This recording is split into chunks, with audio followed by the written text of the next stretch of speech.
네, 오늘 오전에 하나님 말씀 우리 에베소서 5장입니다.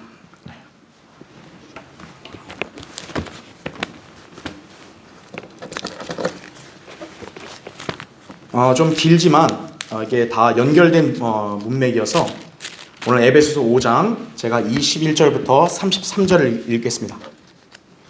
여러분들 이 말씀을 잘 보시고요.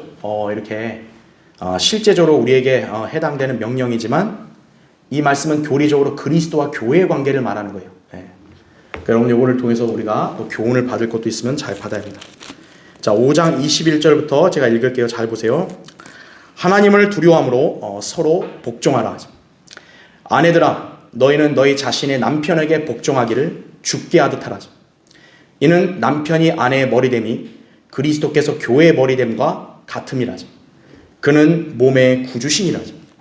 그러므로 교회가 그리스도께 복종하듯이 아내들도 자기 남편에게 매사에 그렇게 해야 할지니라. 남편들아, 너희는 자기 아내를 사랑하되 그리스도께서 교회를 사랑하셔서 교회를 위하여 자신을 주신 것 같이 하라.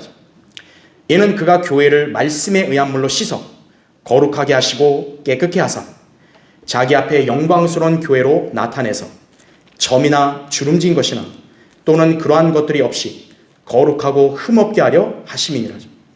그러므로 남자들은 자기 아내를 자신들의 몸처럼 사랑해야만 하니 자기 아내를 사랑하는 사람은 자기 자신을 사랑하는 것이라.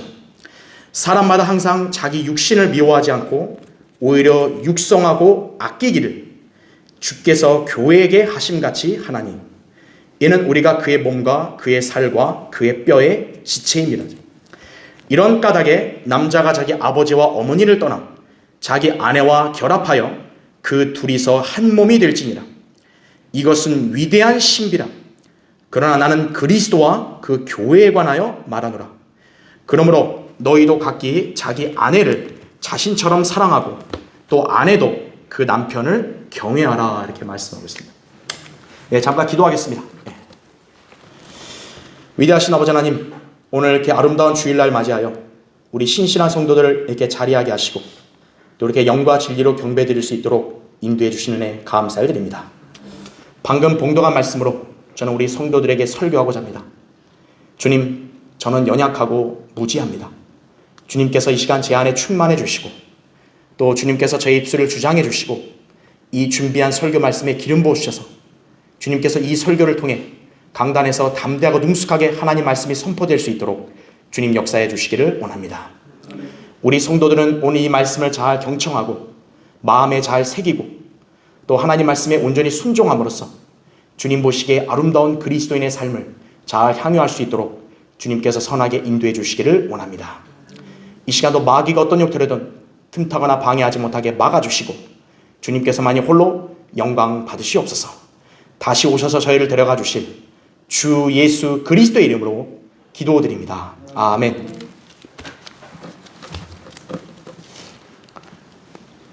성경적인 부부의 본질, 그런 제목으로 이렇게 말씀을 전하겠습니다. 이제 어제는 그 부부의 날이었습니다. 이제 이건 공휴일이 아니었다 보니까 그렇게 크게 사람들이 잘 이렇게 모르고 지나갈 때가 많죠. 이 날은 1995년 5월 21일 세계 최초로 경남 창원시에 있는 한 목사 부부에 의해서 시작된 것으로 기독교를 중심으로 이 기념일 제정 운동이 전개되었습니다. 그리하여 민간단체인 부부의 날 위원회가 이렇게 결성이 되었고 각고의 노력 끝에 2007년에 마침내 법정 기념일로 이렇게 제정되었습니다.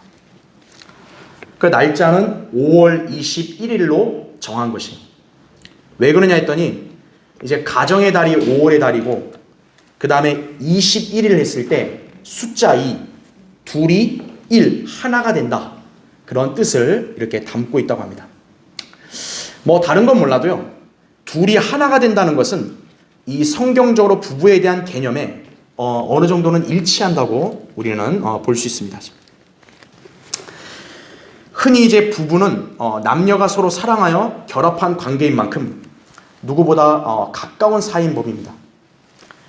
비록 서로 종종 다툼과 갈등으로 싸울 수 있지만 금세 화해하고 함께 협력하며 살아가는 관계이기도 합니다.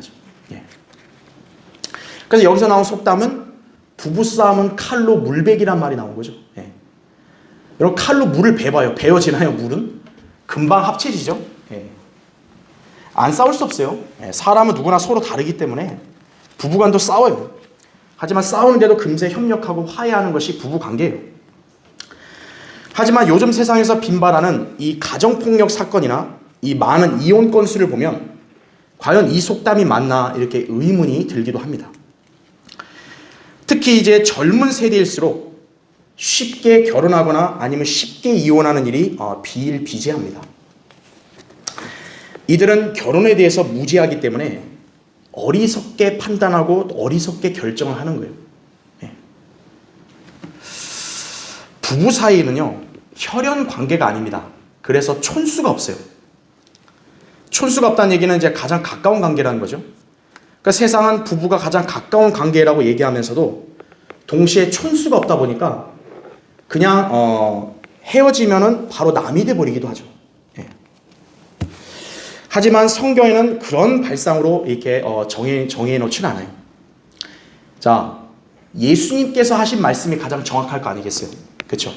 자, 예수님께서는 이 부부에 대해서 명확한 정의를 내려주셨습니다. 여러분 잠깐만 찾아볼까요? 마태복음 보세요.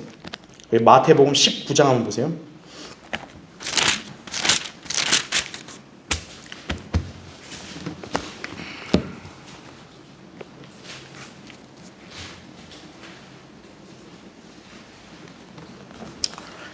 마태복음 19장 거기 3절부터 한번 제가 6절까지 읽겠습니다. 바리새인들이 너 주께 와서 주를 시험하여 말하기를 사람이 무슨 사유로든지 자기 아내를 버리는 것이 타당하니까? 라고 하니 주께서 그들에게 대답하여 말씀하시기를 처음에 사람을 지으신 분이 남자와 여자를 지으시고 말씀하시기를 이런 까닭에 남자가 아버지와 어머니를 떠나서 그의 아내와 합하여 그 둘이 한 몸이 될지니라고 하신 것을 읽어보지 못하였느냐? 그러므로 이제 그들은 둘이 아니요 한 몸이니라. 그러므로 하나님께서 결합시켜 주신 것을 사람이 나누지 못하느니라고 하시더라. 이렇게 말씀하고 있죠. 자, 여기서 우리는 부부에 관한 성경적 개념을 알 수가 있습니다. 지금 둘이 한 몸이 되었다고 말하죠. 그것은 바로 육체적인 결합을 말해요. 남녀가 서로 결합하면 이미 한 몸이 되는 것입니다. 이것이 부부 관계예요. 사람들은 결혼을 단순히 혼인신고나 결혼식으로 여기지만 성경적 의미의 결혼은 육체적인 결합입니다. 진정한 부부는 단순한 의식이나 어떤 법적 절차가 아닌 남녀가 서로 결합하여 이루어지는 관계입니다. 그게 하나님께서 성경에서 정해놓으신 부부요 가정이에요. 가정의 시작이에요. 주님께서는 이렇게 합해진 관계를 인간이 함부로 나눌 수 없다고 그렇게 하신 것입니다. 그러니까 사람들은 이 결혼과 이혼에 관한 개념을 잘 모르는 거예요. 물론 성경에는요 부부 사이에도 이혼이 성립되는 경우가 있다고 말씀하세요. 예수님께서는 바로 그 다음 말씀에서 음행이나 간음이 이혼의 사유가 될 수 있다고 그렇게 하셨습니다. 마태복음 19장 9절에 8절 9절을 보면 음행과 간음은 이렇게 성경적으로 이혼이 가능한 거예요. 또한 배우자와 사별을 하면요 그 사람은 이제 다른 사람과 재혼할 수 있습니다.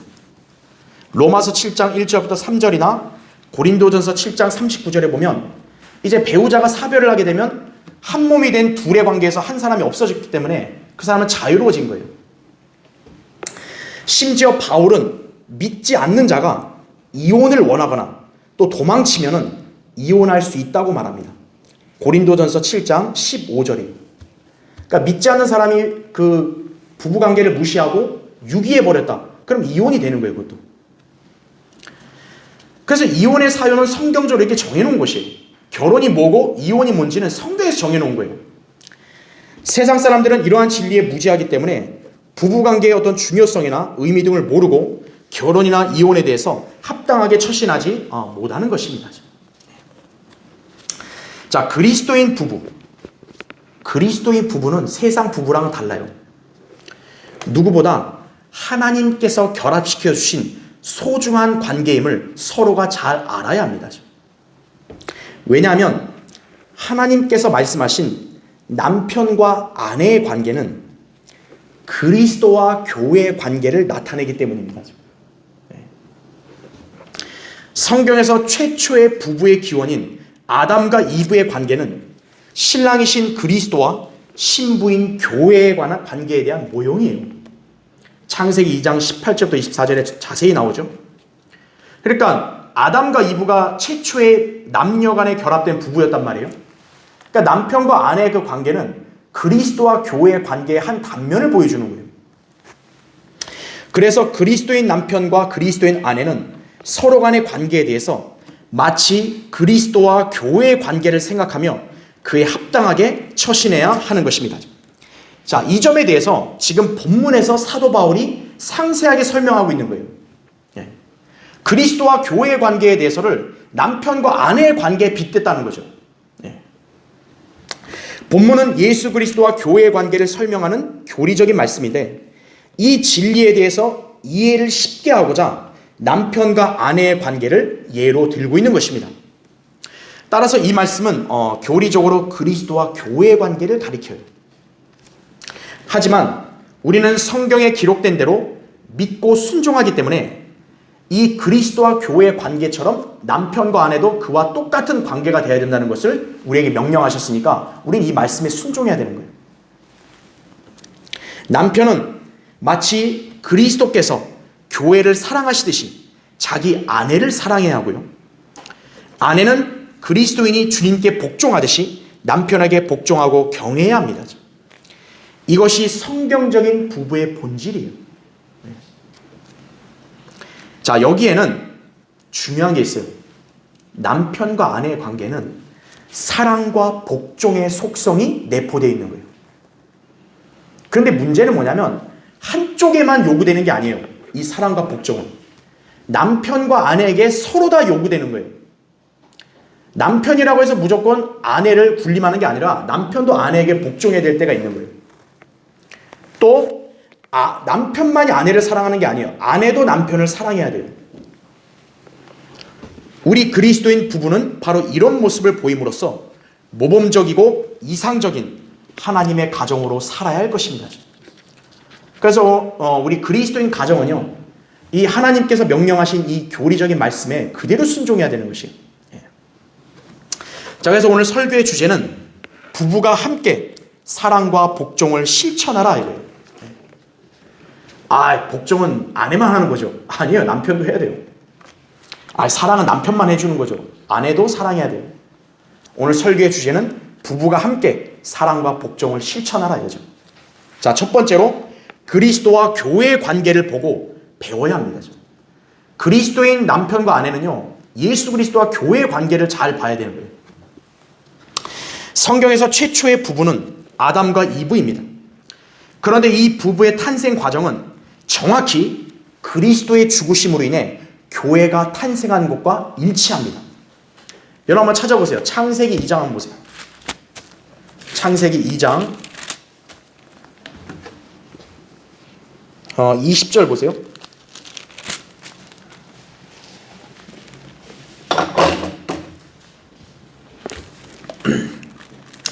창세기 2장 20절 보시면 아담이 모든 가축과 공중의 새와 들의 모든 짐승에게 이름을 주었으나 아담이 자기를 위해 돕는 자는 찾지 못하더라. 주 하나님께서 아담을 깊은 잠에 빠지게 하시니 그가 잠드니라. 하나님께서 그의 갈비뼈 중에서 하나를 취하시고 살로 대신 거기를 채우시더라. 주 하나님께서 남자에게서 취했던 갈비뼈로 여자를 지으셔서 그녀를 그 남자에게로 데려오시니 아담이 말하기를 이는 이제 내 뼈들 중에 뼈요 내 살 중에 살이니 그녀를 여자라 부르리라. 이는 그녀가 남자에게서 취해졌음이라 하니라. 그러므로 남자가 자기 아버지와 자기 어머니를 떠나서 자기 아내와 결합하리니 그들이 한 몸이 될 것임이니라. 이렇게 말씀하고 있죠. 아까 예수님께서 바리새인들의 이혼에 대한 질문에 답을 하실 때 지금 예수님은 이 말씀을 제시한 거예요. 남자가 자기 아버지 어머니를 떠나 자기 아내와 결합해서 그들이 한 몸이 된다. 독립된 가정의 개체가 되는 거예요. 그렇죠?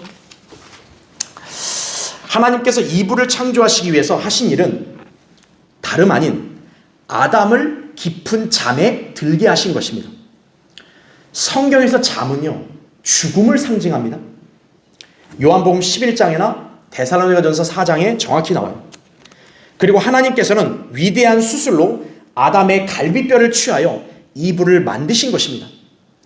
말하자면 이브는 아담의 죽음 때문에 생겨나게 된 거예요. 아담이 죽지 않았으면 이브는 태어날 수 없는 거예요. 그리고 이브 자체가 아담의 몸의 일부에서 지어진 것입니다. 그래서 아담은 그녀를 향해 내 뼈들 중에 뼈요, 내 살 중에 살이라고 그렇게 고백했던 것입니다. 이것이 남편과 아내의 본질이고, 또 바울은 이러한 사실을 그리스도와 교회의 관계에다 적용하고 있는 것이에요. 바로 뭐냐면 아담과 이브가 형성된 것은 그리스도와 교회의 관계를 예표하는 거예요. 그랬어요. 그리스도의 몸인 교회는 다름 아닌 예수 그리스도의 갈보리 십자가의 구속으로 태어날 수 있었습니다. 예수 그리스도께서 그분의 보배로운 피를 통해 자신의 몸값을 지불하심으로 우리의 모든 죄들을 제거하시고 용서하셨습니다. 여러분이 구원받은 것은 여러분의 공로가 아니에요. 예수님이 여러분의 죄를 다 죄값을 지불하려고 자신의 피로 값을 치른 거예요. 그분이 자기의 몸을 우리를 사기 위해서 대가로 지불한 거예요. 그래서 우리가 구원받게 된 거예요. 이 사실을 알고 예수 그리스도를 믿은 성도들은 즉시 그리스도의 몸 안으로 들어가 그리스도의 몸의 지체가 됨과 동시에 그리스도의 몸인 교회를 구성하게 됩니다. 에베소 1장 23절에 나옵니다. 그래서 여러분이 예수 그리스도를 믿는 순간 여러분은 예수 그리스도의 몸의 일부가 다 된 거예요. 그래서 그 그리스도의 몸을 성경에서는 교회라고 말한 거예요. 교회. 바로 이 교회가 예수 그리스도의 신부이자 아내가 되고 그리스도께서는 그 교회의 신랑이자 남편이 되시는 것이다. 이거죠. 계시록 19장 7절이나 21장 9절에 정확하게 기록이 되어 있습니다. 이브가 아담의 뼈들 중에 뼈요 살 중에 살인 것은 교회가 그리스도의 몸의 지체인 것을 예표합니다. 그래서 바울도 에베소 5장 30절에 이렇게 얘기했죠. 우리가 그의 몸과 그의 살과 그의 뼈의 지체임이라 이렇게 말한 거예요. 그래서 우리 그리스도인들은 지금 교회의 일부라고요. 다 그리스도의 몸인 교회의 일부. 그러니까 여러분은 지금 구원받았을 때 예수 그리스도의 몸의 지체가 된 거예요. 다시 말하면 여러분은 예수 그리스도의 일부인 거예요. 구원받은 성도들은 누구나 예수 그리스도의 몸 안에 들어가 한 지체를 이루죠.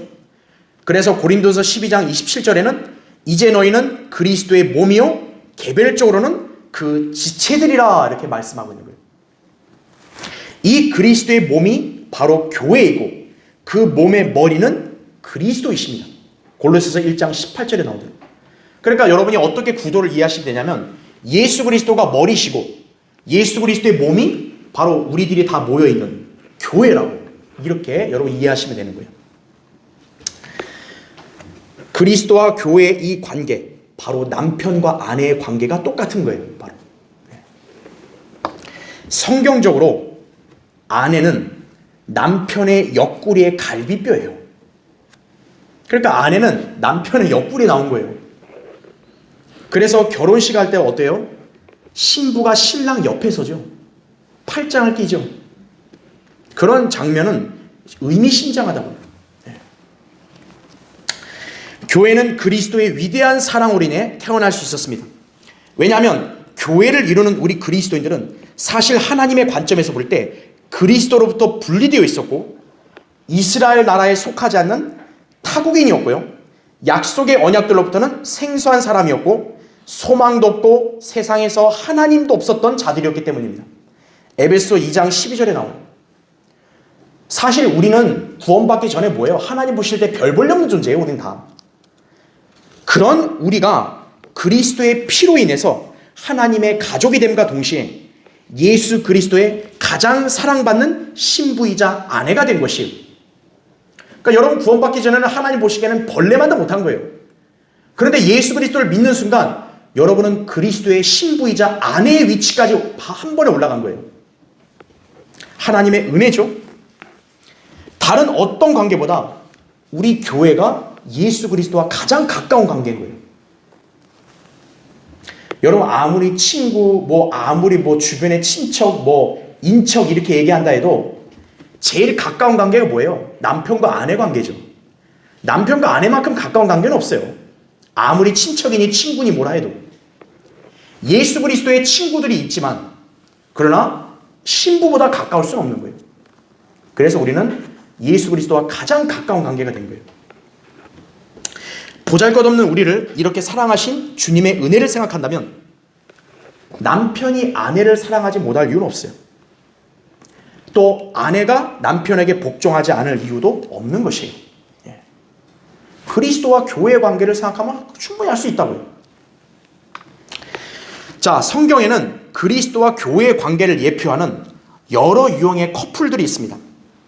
이를 보면서 우리는 남편과 아내의 관계의 중요성도 동시에 기억할 필요가 있어요. 자, 그리스도와 교회의 관계를 예표하는 몇몇 부부들을 예로 든다면 첫 번째는 아담과 이브예요. 이브가 아담의 일부였죠. 마찬가지로 교회도 예수 그리스도의 일부인 거예요. 그 다음 두 번째는 이삭과 리브카예요. 아브라함의 아들인 이삭과 리브카. 여러분 리브카는 이삭과 어떻게 결혼했죠? 아브라함이 자기 종 엘리에셀을 보내가지고 리브카로 하여금 어때요? 자기 아들과 구원을 시켰죠. 자, 이와 마찬가지로 그리스도의 신부인 우리 교회도 성령님에 의해서 구원을 받아서 그리스도와 혼인을 하게 되는 것이 창세기 24장에 보면 그 예표가 잘 나오죠. 세 번째 부부는 야곱과 아내 라헬이에요. 여러분 야곱이 이 아내 라헬이 너무 이쁘니까 라헬과 결혼하고 싶어서요 7년을 무료 봉사합니다. 거저 결혼 못했어요. 7년간 무료 봉사할 테니까 그 대가로 라헬 좀 주십시오. 그렇게 해서 결혼을 한 거죠. 야곱의 수고로 아내를 얻은 거죠. 마찬가지로 교회는 예수 그리스도의 수고로 얻어진 것이에요. 우리는 우리 공로로 구원받은 게 아니죠. 예수 그리스도의 십자가의 공로로 우리가 구원받은 거죠. 하나님 은혜로 된 거죠. 예수 그리스도가 우리를 아내로 삼고자 그분이 희생을 하셨잖아요, 자신은. 그런 대가를 지불하신 거죠. 자, 네 번째 부분은 야곱의 아들인 요셉과 신부 아스낫이에요. 신부 아스낫은요, 이방 여자입니다. 하지만 요셉과 결혼하게 됨으로써 요셉의 형제들보다 더 가까운 사이가 된 거예요. 왜냐하면 신부니까. 마찬가지로 교회는 하나님의 백성인 어떻게 보면 이스라엘보다도 어때요? 더 예수 그리스도께 가까운 존재인 거죠. 왜냐하면 우리는 그리스도의 아내이자 신부니까요. 요한복음 1장 11절 12절에 나옵니다. 다섯 번째 커플은 모세와 아내 시포라예요. 자, 아내 시포라 역시도 이방 여자입니다. 근데 유대인인 모세가 이방인 여자를 결혼한다는 것은 어떻게 보면 이게 율법상으로 맞지 않거든요. 그런데 이방인 여인을 아내로 얻었다. 이것은 뭐냐? 그리스도의 신부인 교회가 이방인 신부라는 거예요. 우리는 유대인들이 아니잖아요. 하나님과 무관한 이방인들 아니에요. 그런데 구원받음으로써 어떻게 된 거예요? 예수 그리스도의 신부가 되어버렸잖아요. 그렇죠. 바로 그 관계를 예표합니다. 여섯 번째 커플, 아브라함과 사라예요. 사라는 아브라함을 주라고 부르고 복종했습니다. 베드로전서 3장 6절에 나오죠. 마찬가지로 교회는 고향과 친척을 떠나서 오직 예수 그리스도를 주라고 부르고 순종하며 따라가야 되는 것이에요. 아내는 남편을 그렇게 따라가야 되는 거예요.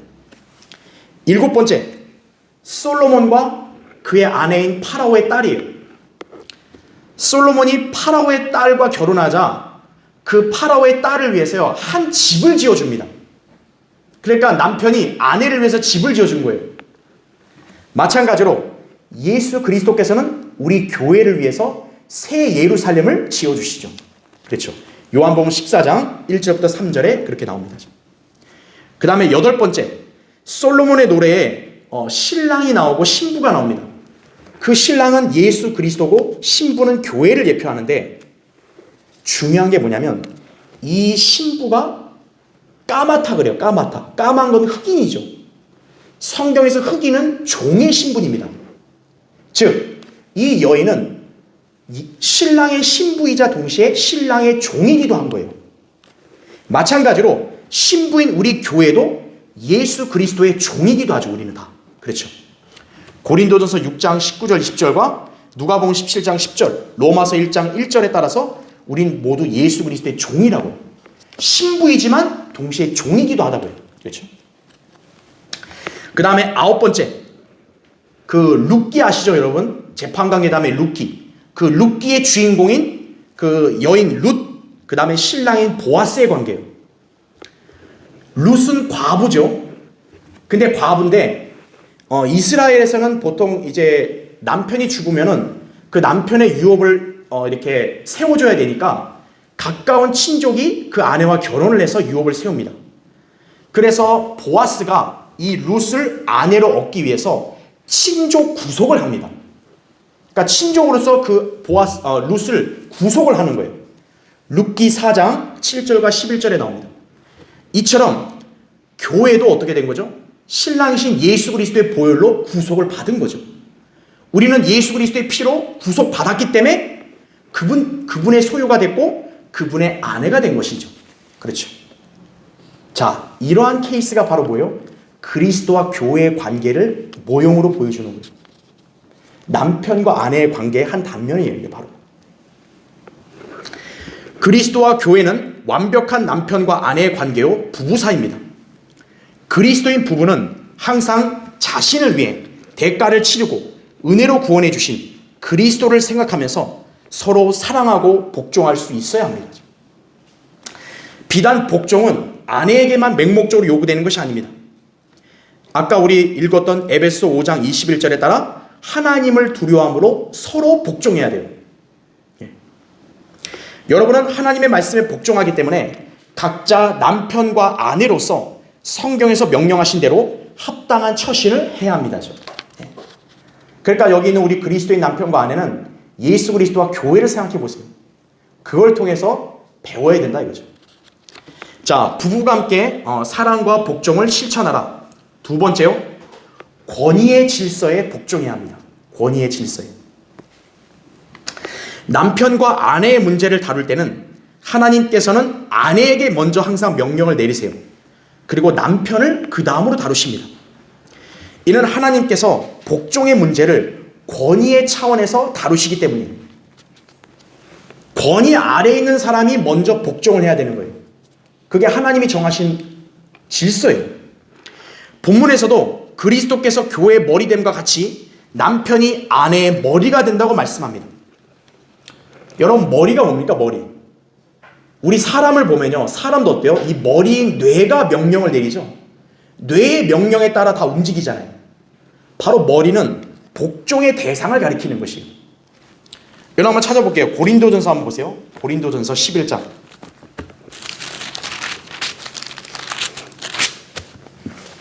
고린도전서 11장 3절을 보세요. 그러니까 머리는 복종의 대상이에요. 권위의 질서거든요. 그래서 거기 3절을 보시면, 그러나 나는 너희가 알기를 원하노니 즉 각 남자의 머리는 그리스도시요 여자의 머리는 남자요 그리스도의 머리는 하나님이시니라, 이렇게 말씀합니다. 자, 여기 보시면 권위의 질서가 정해져 있죠. 여자의 머리가 남자고 남자의 머리는 그리스도고 그리스도의 머리는 하나님이신 거예요. 자, 그러면 왜 여자의 머리가 남자일까요? 여러분 본문 8절을 보세요. 거기 고린도서 11장 8절을 보세요. 이는 남자가 여자에게서 난 것이 아니라 여자가 남자에게서 났기 때문이며 남자가 여자를 위하여 창조된 것이 아니라 여자가 남자를 위하여 창조된 것이기 때문이라 이거죠. 야, 좀 이렇게 신기하죠? 우리는 보통 뭐라고 얘기해요? 세상은요? 야, 남자가 아무리 위대해도 여자에게서 나오지 않았냐 그랬잖아요. 그렇죠? 하지만 성경에서는 최초의 부부인 아담과 이브의 관계를 보면 이브는 이렇게 무슨 자기 어머니가 따로 있는 게 아니죠. 아담이란 남자에게서 분리돼 나온 거죠. 예. 아담은 여자인 이브에게서 나온 게 아니라 하나님이 직접 창조하셨다고요. 그러니까 최초의 기원으로 거슬러 올라가 보면 순서가 뭐냐? 남자가 먼저 나온 거예요. 이런 까닭에 여자는 자신의 머리 위에 남자라는 권위자를 갖게 된 것입니다. 또한 하나님께서 여자에게 먼저 복종을 요구한 이유는 여자가 뱀에게 속아서 범죄했기 때문이에요. 여러분 하나 더 찾아볼게요. 디모데전서 보세요. 디모데전서 거기 2장을 한번 보세요. 디모데전서 2장 11절 보세요.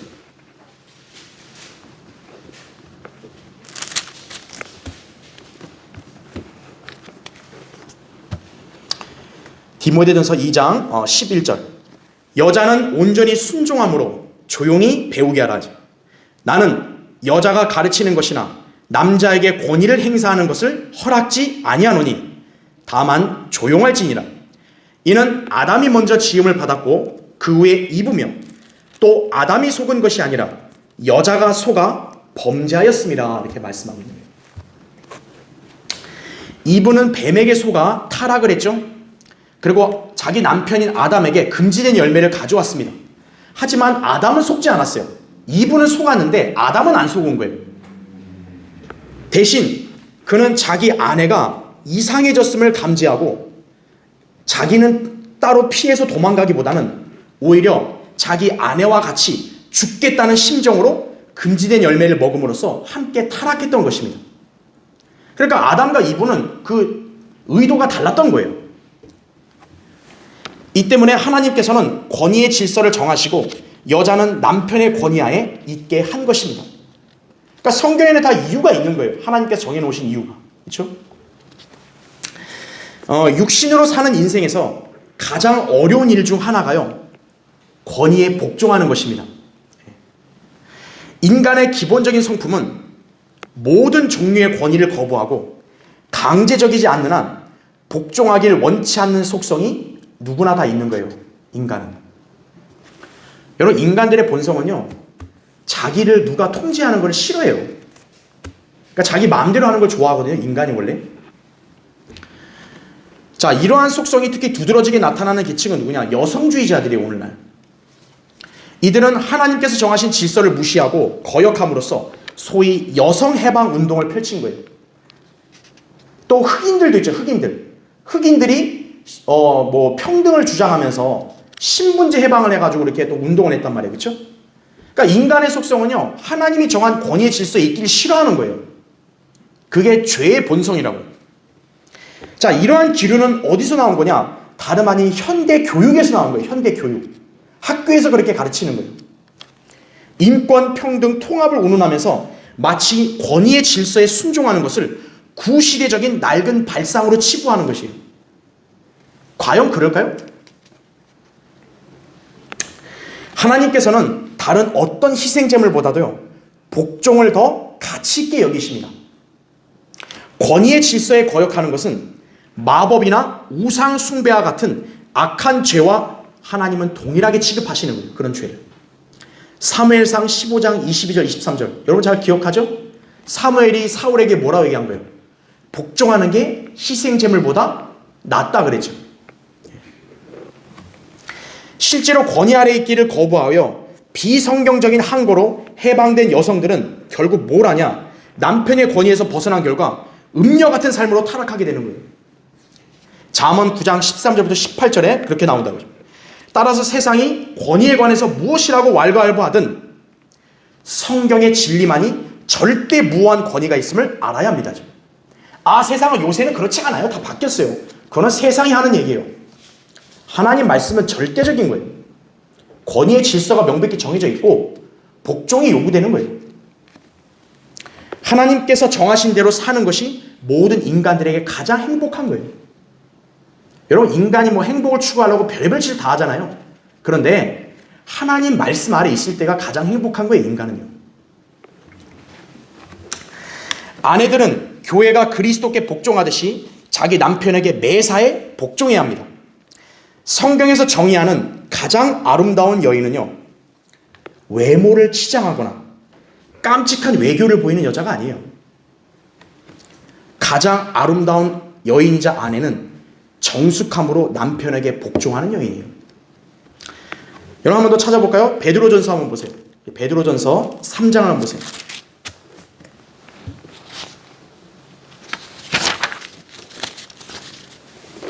베드로전서 3장 1절부터 일단 제가 4절까지 읽을게요. 베드로전서 3장 1절부터 4절 보십시오.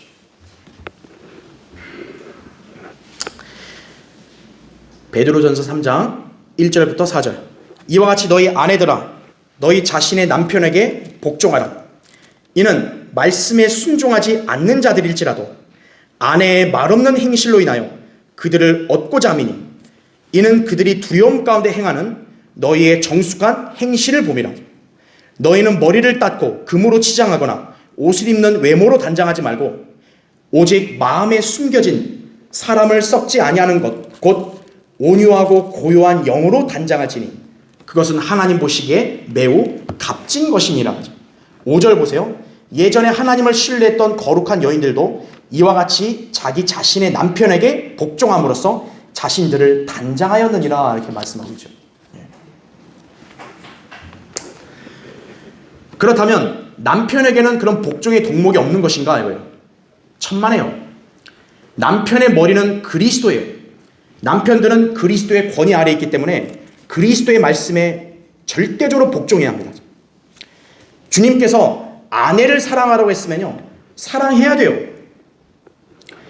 또 아내가 오히려 영적으로 권면하면 그 영적 권면에 남편이 역시 복종해야 되는 거예요. 왜? 그 영적인 권면은 하나님 말씀과 일치하니까요. 남편이 아내의 권면을 무시하고 자기 마음대로 한다. 그럼 하나님 앞에 정면으로 거스르는 거예요. 자, 예를 하나 들어보면요. 하나님께서는 아브라함으로 하여금요, 사라의 음성에 경청하라고 하신 적이 있어요. 창세기 21장 12절에 나와요. 이게 왜 그러냐면 이제 그 이스마엘하고 이삭 때문에 문제가 났거든요. 그러니까 사라가 좀 열불이 나가지고 남편한테 당장 저 첩하고 애 내쫓으라고 그렇게 얘기했죠. 그러니까 아브라함 입장에서 괴로운 거예요. 이걸 어떻게 해야 되나? 하나님은 즉시 말씀합니다. 네 아내 사라의 음성에 경청하라고. 네. 왜냐? 하나님의 입장에서는 사라의 말이 맞기 때문에 그때는 복종하라고 얘기하는 거예요. 또한 여러분 에스더를 잘 아시죠? 에스더의 이렇게 양아버지 모르투게가 당시 급박한 상황에서 에스더에게 이렇게 하라고 지시를 하죠. 그래서 에스더는 순종하고 또 에스더가 모르투게에게 지시를 합니다. 백성들을 모아서 3일 밤낮을 기도하라고 그렇게 지시합니다. 그때 모르투게도 에스더의 말에 그대로 복종을 합니다. 바로 이런 케이스인 거예요. 여자만이 무조건 복종이 아니에요. 남자도 복종을 하는 거예요. 때때로 남편이 성경적으로 합당이나 권면이나 요구를 아내가 해오면 남편은 역시 그대로 복종해야 된다는 거죠. 그래서 복종은 서로 간에 다 요구되는 거예요. 전부. 그리스도인은 하나님의 말씀에 전적으로 순종해야 합니다. 이는 말씀이 최종 권위이기 때문입니다. 이와 같이 그리스도인은 자신 위에 있는 권위의 질서에 순종해야 돼요. 예수님께서도 하나님 아버지를 머리라고 하셨단 말이에요. 그러니까 예수님도 하나님과 동등하면서도 하나님 아버지께 순종했다고요. 그리스도인 아내도 자기 남편에게 복종해야 한다 이거죠. 골로새 3장 18절에도 아내들아 너희는 너희 자신의 남편에게 복종하라. 그것이 주 안에서 합당한 것이라 이렇게 말씀하고 있는 것입니다. 자, 부부가 함께 사랑과 복종을 실천하라. 세 번째요. 자기 몸처럼 서로 사랑해야 합니다. 세상에서 흔히 통용되는 사랑, 러브는요, 관능적이고 정욕적이고 이기적인 속성에서 기인합니다. 요새 연인들 간에 주고받는 사랑을 보면요, 육신의 외모, 또 사회적인 조건에 좌우되는 게 현실이죠. 젊은 애들이 요새 그런 것 때문에 사랑하잖아요. 부모 자식 간의 고귀한 사랑도요, 자기 중심적이고 유익을 추구하는 거래 관계로 전락해버린 지 이미 오래요, 세상에서는. 이러한 모습은 이미 성경에서 마지막 때에 있을 일들임을 경고했습니다. 디모데후서 3장 2절부터 4절에 말씀하고 있죠. 성경에서 우리에게 명령하는 사랑, 여러분 이 사랑이 뭘까요? 단순한 사탕발림의 고백이나 애정행각 차원이 아니에요. 하나님의 관점에서 사랑은 자기 생명을 내어놓는 거예요. 사랑하는 사람을 위해 자기 생명을 내어놓는 거예요. 남편이 자기 아내를 사랑한다면 자기 생명을 바쳐야 돼요. 하나님께서는 세상을 사랑하셨기 때문에 하나뿐인 사랑하는 아들을 내어주셨어요. 요한복음 3장 16절에 나오죠. 예수 그리스도께서는 요한복음 15장 13절에 따르면 사람이 친구들을 위하여 자기 생명을 내어놓는 것보다 더 위대한 사랑은 없나니 이렇게 말씀하셨어요. 그러니까 예수님이 정의한 가장 위대한 사랑은 자기 생명을 내놓는 거예요. 사랑하는 사람을 위해서. 사람에게 있어 자기 몸과 생명보다 중요한 게 어디 있겠어요? 그렇죠. 사람들이 뭐 돈을 중시하는데 아니에요. 사람은요 자기 몸, 자기를 제일 생각하는 거예요. 누구나. 그러나 사랑은 기꺼이 자신의 몸을 죽음에 내어줄 수 있을 만큼 강한 법입니다. 솔로몬의 노래 8장 6절에는 사랑은 죽음처럼 강하다 그랬어요. 그러니까 정말 사랑한다면요 그 죽음도 초월할 수 있어야 돼요. 그렇게 주님께서 우리를 사랑하셔서 자신을 몸값으로 내어주신 것이라고. 하나님께서 남편에게 명령하신 이 아내에 관한 사랑은요 마치 그리스도께서 아내가 남자에게서 낳기 때문이며 아내가 교회를 사랑하셔서 교회를 위해 자신을 주신 것과 같은 그런 성격이에요. 여러분 예수 그리스도가 우리를 사랑하셨기 때문에 자신을 주셨잖아요. 그것처럼 남편도 자기 아내를 자기 생명을 내어놓을 만큼 사랑해야 된다고요. 남편이 아내를 사랑한다 했을 때는요 자기 몸과 같이 아끼고 사랑한다는 뜻을 함축하고 있음을 알아야 합니다. 만일 남편이 말로만 사랑한다고 해놓고요 정작 아내보다 자기 자신의 유익이나 편의를 생각한다면요 그의 사랑은 거짓에 불과해요. 결혼하기 전과 결혼하기 후가 달라진 남편들이 얼마나 많습니까? 자신이 좀 귀찮다고 힘들다고 해서 짜증내고 무시하면서요 자기 좋은 일만 하는 남편이 있다면요 그것은 합당한 자세가 아님을 유념해야 돼요. 사람은 누구나 이렇게 얘기합니다. 자기 육신을 미워하지 않고 오히려 육성하고 아끼죠. 여러분 인간들을 다 보세요. 인간들은 누구나 자기 몸을 제일 잘 챙기려고 그래요. 네. 그래서 막 좋은 옷도 자기가 입을 거면 막 잘 사잖아요. 그런 것처럼 자기의 몸과 같이 아내에게도 그렇게 대하라는 거예요. 왜 그럴까요? 아내가 남편의 몸과 살과 뼈의 지체이기 때문에 그런 거예요. 아내와 남편은 별개의 개체가 아니에요. 한 몸이기 때문에 아내한테 잘하는 것과 나한테 잘하는 것과 똑같다는 거예요. 최근 모 언론에서는요 70년 이상을 함께 살며 애틋한 금슬을 보여준 한 노부부에 관한 이야기를 보도했어요. 70년 이상이면 거의 뭐 노인들 아니에요, 그렇죠? 그런데 이 부부는 넉넉지 않은 살림에도요 서로의 버팀목이 되면서 스라의 3남 2녀를 훌륭하게 키워냈어요.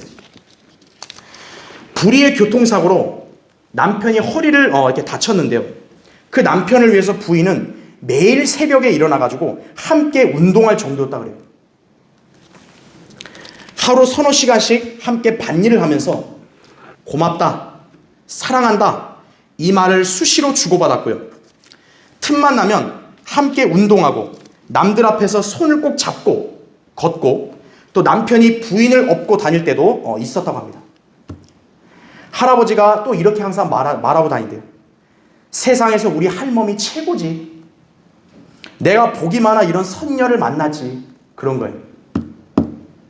여러분 약간 오글거리세요? 이렇게? 우리 여기 세상 부부도 그렇게 하는데 그리스도의 부부도 이렇게 마땅히 해야죠. 그렇죠?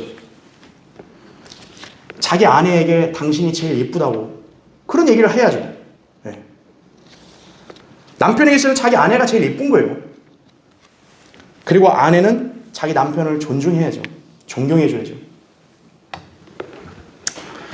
자, 그리스도인 부부 아름다운 사랑을 할 수 있어야 합니다. 그 사랑은 그리스도께서 교회를 위해 하신 것을 말합니다. 자, 그리스도께서 교회를 사랑하셔서 어떻게 했죠? 아까 우리 읽었던 대로 에베소 5장 26절에 따르면 교회를 말씀에 의한 물로 씻어 거룩하게 하시고 깨끗게 하신다 그래요. 그와 마찬가지로 남편도 자기 아내가 영적으로 계속 정결하도록 말씀으로 가르쳐야 되는 거예요. 성경에서 물은 말씀을 상징합니다. 요한복음 15장 3절에 나오죠. 그래서 성도는 말씀으로 항상 거룩하고 정결하게 될 수 있는 거예요. 그러니까 남편이 아내가 정결할 수 있도록 남편이 아내를 영적으로 잘 가르쳐주고 말씀을 잘 지도해야 되는 거예요. 그게 이상적인 가정이에요. 성경은 여자가 남자를 가르치고 권위를 행사하는 것을 허락하지 않았어요. 따라서 그리스도인 남편은 무엇보다 영적으로 잘 서 있어야 돼요. 그리스도인 가정이라면 남편이 사실 잘 서 있어야 되는 거예요. 그리고 말씀의 지식을 남편이 잘 알아서 아내를 가르쳐 주어야 돼요.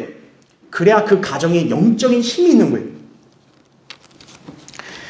그리스도인은 누구나 성경을 공부하라는 명령을 받았습니다. 그래서 우린 누구나 다 성경을 공부해야 돼요. 그러나 남편이 성경을 공부하는데 더욱 힘써야 되는 거예요. 남편이 영적 생활을 느슨하게 하고 아내에게 의존하려고만 한다면요, 그 가정은 영적으로 잘 서기가 힘들어요. 또한 남편도요, 자기만 영적으로 많이 알고 서 있다는 사실에만 도취된 나머지 아내를 영적으로 방치하면 안 되는 거예요. 난 나대로 잘하고 있으니까 난 나만 알아서 할게. 당신이 알아서 해. 그러면 안 된다고요. 여자는요, 본성적으로 육체와 영이 연약한 존재예요. 그래서 여자는 남편에게 의지하려는 속성이 항상 있는 것이에요. 그런데 요새는요, 오히려 남편들이 연약하여 아내에게 의지하려는 경향이 강합니다. 이것은 지금 잘못된 이치예요.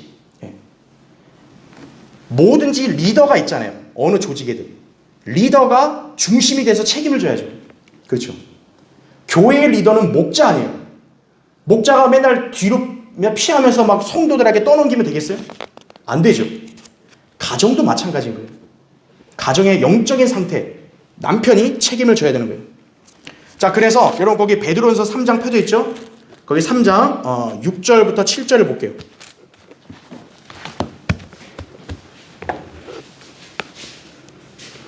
거기 6절 7절 보면 사라가 아브라함을 주라 부르며 복종했던 것과 같이 너희가 선을 행하고 어떤 놀라운 일에도 두려워하지 아니하면 그녀의 딸들이 되느니라. 자, 7절 잘 보세요. 이와 같이 너희 남편들아 아내들을 더 연약한 그릇으로서 또 생명의 은혜를 함께 상속받을 상속받을 자로서 귀히 여기되 지식을 따라 그들과 동거하라 이거죠. 왜 그러죠? 이는 너희의 기도가 막히지 않게 하려 함이니라 이렇게 말씀합니다. 여기서 지식이라 함은 하나님의 말씀을 가리킵니다. 남편은 아내와 하나님의 말씀의 지식을 기반으로 함께 살아야 되는 것이에요. 만일 남편이 이 말씀에 순종하지 않고 아내를 사랑하지 않으면요, 그 가정은 기도 응답이 막힐 수도 있는 거예요. 주의해야 된다고요.